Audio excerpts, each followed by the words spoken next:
Wales has long been Labour, and Welsh Labour is the most successful party in the world. It has run the Parliament here for 26 years on the trot, the Senedd Red, ever since devolution began. The Labour movement was born in Wales. It gave the party its first ever MP and leader, Keir Hardie. The roots between party and people have long run deep here. But now, just a year into Starmer's premiership and months away from the next Welsh elections, Labour's in trouble. Got worse, if not better. They've lost their identity completely. They've come in and targeted those that the Labour government would never really target. Could Wales be kingmaker for UK politics and turn into the political court of Nigel Farage and Reform? Wow. Polling suggests only half of those who voted Labour in the 2024 election would back them for the Senedd elections if they were now. While a new, more proportional electoral system coming to Wales in 2026 looks set to benefit Plaid Cymru and Reform UK.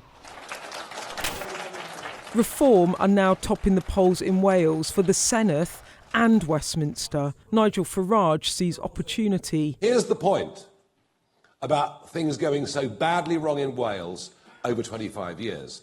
There's been no proper, clear, consistent opposition voice. And Labour are feeling the heat. Nigel Farage isn't interested in Wales. He's interested in Nigel Farage. We brought a group of voters from across Wales together to give their verdict on Reform's rise and Labour's fall. They're flip-flopping between everything, and now they're telling us to prepare for World War III. On paper, it seems that they are doing lots of things, but I just don't feel that we're seeing that change yet. U-turns were first on voters' minds. Winter heating allowance was the one thing. The other thing was the taking the benefits off people on disability payments, and they've gone back on that now. They've always been a class for the poor, haven't they? A party for the poor and putting things in place for the poor, but at the moment they just want to rob from the poor. Essentially, I feel like they've not just been backtracking on sort of independent policies, they've been backtracking on who they say they are, really. And some still willing to give Labour the benefit of the doubt. The benefits, the U-turn on benefits. I mean, the papers are saying it's a weakness. I think it's a democracy. He listened. It's not easy for a man in power to turn around and say, oh, perhaps I've made a few wrong choices here. I think you're right, Keir Starmer. If you compare it to some other prime ministers, especially Liz Truss, she come only for 1 month and look what she done. But when asked this question, who is the main opposition to Labour now? There was one answer. As much as we don't want to admit it, I think it's Reform. Reform. Yeah, I think they're the main opposition, and I think they'll get in. But hope for Labour too. Reform have not sealed the deal. The only thing is, I didn't realise till last week, Reform haven't even got a Welsh leader. So what use is that to us? And do you like Nigel Farage? I think he's quite funny, to be honest with you. In terms of Reform themselves, I think a lot of people are falling in love with the fantasy of it's more racial undertones of making neighbourhoods British again. I think he's off his head. You know, like I'm going to like the blast furnaces. Does he not realise they've all melted and he couldn't do it even if he wanted to? I think he will get things done without a doubt. He's going to shake it up if he gets in. Most of the group we just heard from there used to be Labour voters.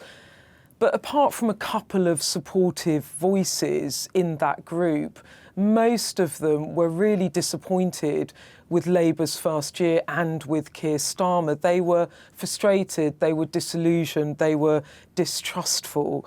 And what's more, almost all of them thought that Reform was now Labour's main opposition in Wales, which suggests to me that Nigel Farage's messaging is really working and cutting through.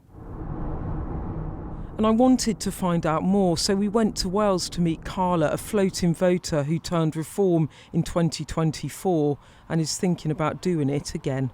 I think a lot of people are swinging more towards Reform. because they want to give them a go. Voting Conservative didn't feel an option after COVID due to all the partying and all the policies during COVID. With regards to Labour in Wales, I just felt that we needed a change, really. But I mean, it wasn't about Welsh reform, it was more about the national. It wasn't really about Welsh Labour, it's about the Westminster Labour. In the focus group, you and all the other participants, like, you seem to see reform as the main opposition now to Labour here. Yeah. And is that a change? Because did Plaid used to be the main opposition? It's hard to distinguish between the Welsh government and the Westminster government, but at the moment I would say it's reform and Labour. So Nigel Farage is talking a lot about his momentum in Wales. What do you think? Do you sort of think he understands Wales? No, I don't think he understands Wales. I just think his overriding policies will appeal to people. He's talking a lot about how he could end up having a reform-led Senedd, or at least reform the largest party, but you're not sure. He's got to get some MPs first of all, hasn't he? Yeah, in Wales. He needs to get a leader. And a leader. Without a leader, there isn't a face of the party. Hello. Hi, Eleanor. Croeso I Gymru. I'll give you a cut. Wales's First Minister has branded her political style the Welsh Red Way. In practice, that's meant pushing the Westminster government on decisions like keeping the two-child benefit cap or raising taxes, but not very often getting her way. Eleanor, do you worry that that the chaos in Westminster is going to have a knock-on for you here, though? Well, look, we're a member of the same family, so, you know, we are related. What I've been trying to do is to make sure that people understand that we've always done it our way in Wales. Polling suggests reform are now the first choice for Welsh voters, both in the Senedd elections next year, but also if you take Westminster elections. What else is going on? We're taking it very seriously, and we think the threat from reform is a very serious threat. Do you feel you're to blame a bit, along with the other sort of political, you know, the political class, if you like? So I think we've got a lot of work to do to get voters back. I think we've got to lead with our values. So we're about bringing communities together, not dividing them. So what I won't be doing in Wales is chasing reform down a path where, you know, we can try and outform reform. I'm not interested in that because those aren't my values. I'm not interested in it. Do you think reform could win the Senedd? Do you think it is possible? Can you imagine that? Well, look, there is a possibility that they could be the largest party. And that is something that is really concerning. Would you do a coalition with them if they were the largest party? Would you work with them in order to make sure Wales was governed well? I wouldn't touch reform with a barge pole. Next May's Senedd elections are set to be the most consequential in the Assembly's 26 years. After total dominance in Wales for decades, Labour suddenly finds itself the underdog. The First Minister is right to worry.